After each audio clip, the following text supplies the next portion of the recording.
Hello everyone.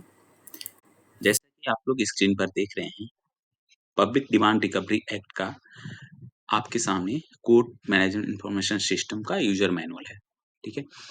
तो इस video में हम लोग पब्लिक डिमांड रिकवरी एक्ट के पूरा प्रोसेस फ्लो के बारे में देखेंगे।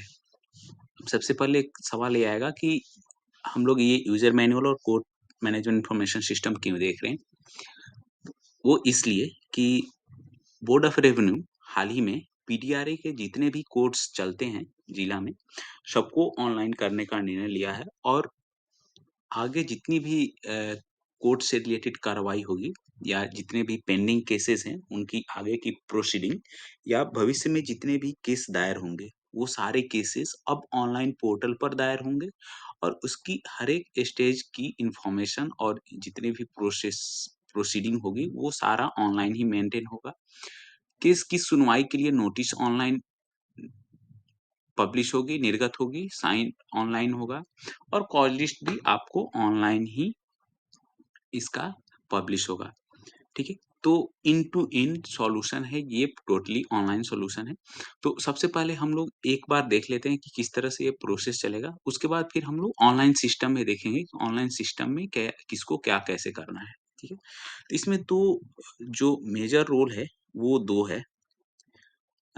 एक तो एडमिन है जो बोर्ड ऑफ रेवेन्यू होगा और उसके पास रिपोर्ट्स वगैरह जनरेट करने का ऑप्शन रहेगा और डिफरेंट तरह का डिस्ट्रिक्ट में किस तरह से पेंडेंसी है, कितने रुपए के पेंडेंसी है, किस स्तर पर कितने, ये देखने की फैसिलिटी रहेगी। एक एडमिन डिपार्टमेंट होगा, जैसे रेवेन्यू डिपार्टमेंट हो गया या फिर और किसी डिपार्टमेंट को अगर चाहिए कि जैसे अगर ट्रांसपोर्ट डिपार्टमेंट को देखना है कि मेरे कितने पीडीआरए के अंदर केसेस चल रहे हैं या इंजीनियरिंग डिपार्टमेंट को देखना है, तो वो सब भी देख सकते हैं। ठीक है? एडमिन डिपार्टमेंट हो गया। उसके बाद एक कमिश्नर लेवल पर एक एडमिन होगा, डिस्ट्रिक्ट लेवल पर होगा, सब डिवीजन लेवल पर भी होगा। उसके अलावा 2 मेजर रोल होते हैं जो मतलब इसके डायरेक्ट रूप में इसमें पार्टिसिपेट करते हैं। एक डिस्ट्रिक्ट सर्टिफिकेट ऑफिसर होते हैं और दूसरा जो होते हैं नामित पदाधिकारी होते हैं, सर्टिफिकेट केसेस की सुनवाई करने के लिए। एक तो डिस्ट्रिक्ट में सर्टिफिकेट ऑफिसर होते हैं जो कि सारे लेखा-जोखा रखते हैं, जिला के जितने भी सर्टिफिकेट केसेस होते हैं, नीलाम पत्रवाद होते हैं, उसका लेखा-जोखा रखते हैं, वहाँ पर सारा रखते हैं। और दूसरा होता है कि जो नामित होते हैं, वो केसेस की सुनवाई करते हैं, डिस्पोज़ करते हैं। ठीक है? तो 2 मेजर रोल है, बाकी एडमिन लेवल का रोल है जो रिपोर्ट्स वगैरह देख सकते हैं, उनकी डायरेक्ट इन्वॉल्वमेंट इस पूरा मैनेजमेंट इन्फॉर्मेशन सिस्टम में कहीं नहीं है, वो लोग रिपोर्ट वगैरह देखेंगे, ठीक है? तो जो मेजर हम लोगों को डिस्कस करना है, वो डिस्ट्रिक्ट सर्टिफिकेट ऑफिसर और दूसरा जो नॉमिनेटेड नामित सर्टिफिकेट ऑफिसर का कोड होता है, उसको हम लोग को डिस्कस करना होता है। तो सबसे पहले सर्टिफिकेट ऑफिसर का क्या-क्या काम होता है, ठीक है? तो सबसे पहले तो सर्टिफिकेट ऑफिसर होंगे, उनको क्या करना है कि जितने भी आपके मतलब उस जिला में कोर्ट नामित मतलब नामित सर्टिफिकेट ऑफिसर होंगे, उनको कोर्ट से असाइन करना है। जैसे मान लीजिए कि सर्किल ऑफिसर का एक नामित होता है, बीडीओ भी नामित होते हैं, फिर एसडीसी का बहुत सारा रोल होता है जो नामित होता है, ठीक है? तो वो सारे कोर्ट से ऑफिसर को असाइन करना है कि जैसे सीओ, मान लीजिए कि सीओ पटना सदर हो गए, तो सीओ पटना सदर एक कोर्ट हुआ, लेकिन उस कोर्ट से कौन से ऑफिसर उसकी सुनवाई करेंगे, तो सर्किल ऑफिसर अभी करंट में जो होंगे उनको उस कोर्ट से असाइन करना कि वो अपने मोबाइल ओटीपी के माध्यम से उसमें लॉगिन करके और उस कोड का काम करेंगे, ठीक है? पहला ये काम है। दूसरा, सर्टिफिकेट ऑफिसर का क्या काम है कि मेजर काम ये है या मेन काम यही है कि जितने भी पहले क्या होता था कि केसेस जो होते थे, वो हर एक स्तर पर दायर होते थे, कि सर्किल ऑफिसर के यहाँ कोई दायर कर दिया, कोई एसडीसी के यहाँ, कोई एडीएम के यहाँ, कोई इंजीनियरिंग डिपार्टमेंट का कोई अगर सर्टिफिकेट ऑफिसर है, तो वहाँ केस फाइल कर देता था, रिक्विजिशन देता था और उसके बाद उसका सर्टिफिकेट केस फाइल हो जाता था।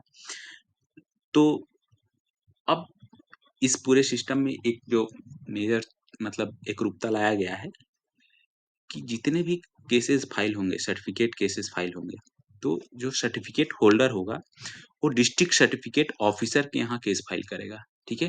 वो 50,000 का हो, 20,000 का हो, 1 लाख का हो, 1 करोड़ का हो, 5 करोड़ का हो, अमाउंट कुछ भी हो, हर एक केस एक जगह दायर होगा वो डिस्ट्रिक्ट सर्टिफिकेट ऑफिसर के यहाँ पर दायर होगा। वहाँ पर एक ऑपरेटर होंगे या सर्टिफिकेट ऑफिसर का अपना जो स्ट्रेंथ या रिसोर्सेज होता है, उससे वो सारे केसेस को अपने यहाँ दायर करेंगे।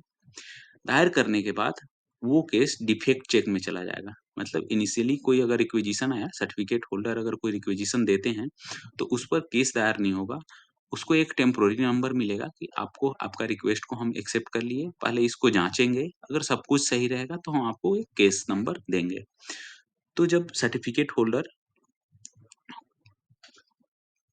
कोई अगर केस अगर सर्टिफिकेट ऑफिसर के पास लाता है, डिस्ट्रिक्ट सर्टिफिकेट ऑफिसर के पास, तो उसको वो रिसीव करते हैं, उनका ऑपरेटर या वो अपने लॉगिन से रिसीव करते हैं।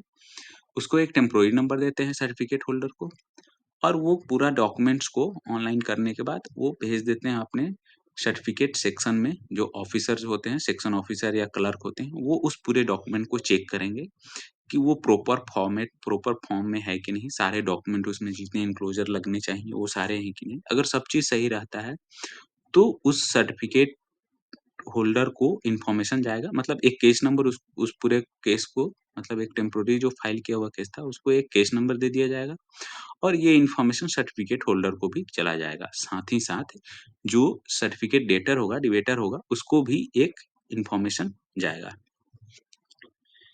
ये रहा सर्टिफिकेट ऑफिसर का मेजर काम कि केस नंबर जनरेट करना है। केस नंबर जनरेट करने के बाद सर्टिफिकेट ऑफिसर डिसाइड करेंगे कि उस केस को किस कोर्ट में भेजना है। जैसे सारे केसेस वो खुद सुनवाई नहीं करते हैं, कुछ केसेस एडीएम जो नॉमिनेटेड होते हैं उनके पास भेजते हैं, कोई सीओ नॉमिनेटेड होता है, कोई एसटीसी नॉमिनेटेड होता है, कोई इंजीनियरिंग डिपार्टमेंट का, कोई कोऑपरेटिव डिपार्टमेंट का कोई ऑफिसर नॉमिनेटेड होता है, तो वो उस हिसाब से वो केसेस को ट्रांसफर करते हैं। तो जब केस नंबर पड़ जाता है, तो डिस्ट्रिक्ट सर्टिफिकेट ऑफिसर उसको आइडेंटिफाई करते हैं कि ये पर्टिकुलर केस किसको भेजा जाना है। उसको सिलेक्ट करके और उसको उस केस में मतलब उस कोर्ट को केस को भेज देते हैं फर्दर प्रोसेसिंग के लिए, प्रोसीडिंग के लिए। उसमें नोटिस निर्गत होगा, फिर सुनवाइयाँ होंगी और फिर उसके बाद उसकी रिकवरी होगी। तो ये एक मेजर चेंज है। बहुत सारे ज़िलों में हम लोग जब स्टडी कर रहे थे इसको डेवलप करने के लिए, तो हम लोग जब पाए कि बहुत सारे ज़िलों में यही प्रक्रिया पालन की जा रही है कि सारे केसेस डिस्ट्रिक्ट सर्टिफिकेट ऑफिसर के यहाँ जमा होता है, वहाँ से केस नंबर पढ़ने के बाद और वो फॉरवर्ड होता है कंसर्न्ड जो नामित पदाधिकारी होते हैं जिनको उसको सुनवाई करना है, वहाँ जाता है। तो ये डिसाइड हुआ हाई लेवल पर कि नहीं, यही होगा कि सारे केसेस एक जगह फाइल होंगे और उसके बाद वो जहाँ पर सुनवाई होने वाला रहेगा, वहाँ पर उसको भेजा जाएगा। ठीक है? एक मेजर काम, दूसरा मेजर काम हम ये बताए थे कि आपको यूज़र मैनेजमेंट भी certificate nominated certificate officer court का यूज़र मैनेजमेंट भी डिस्ट्रिक्ट सर्टिफिकेट ऑफिसर के ऑफिस से ही होगा, उनके लॉगिन से ही होगा। ठीक है?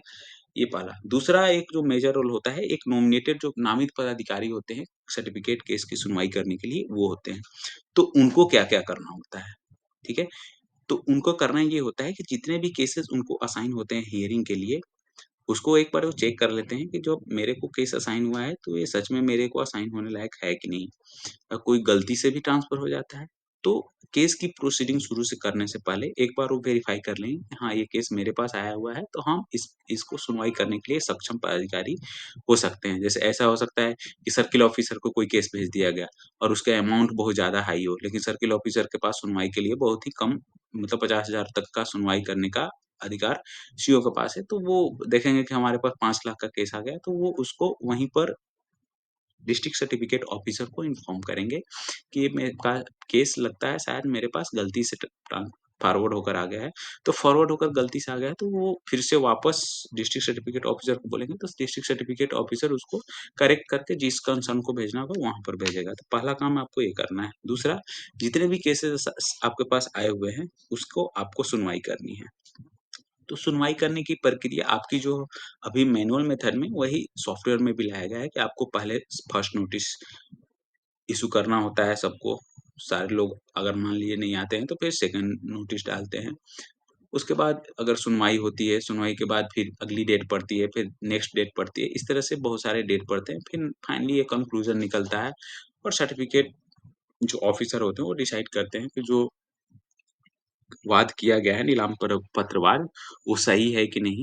उसमें कुछ चेंजेस भी कर सकते हैं, मतलब अमाउंट जो रहता है रिकवरी अमाउंट, उसको कम भी कर सकते हैं, ज़्यादा भी कर सकते हैं।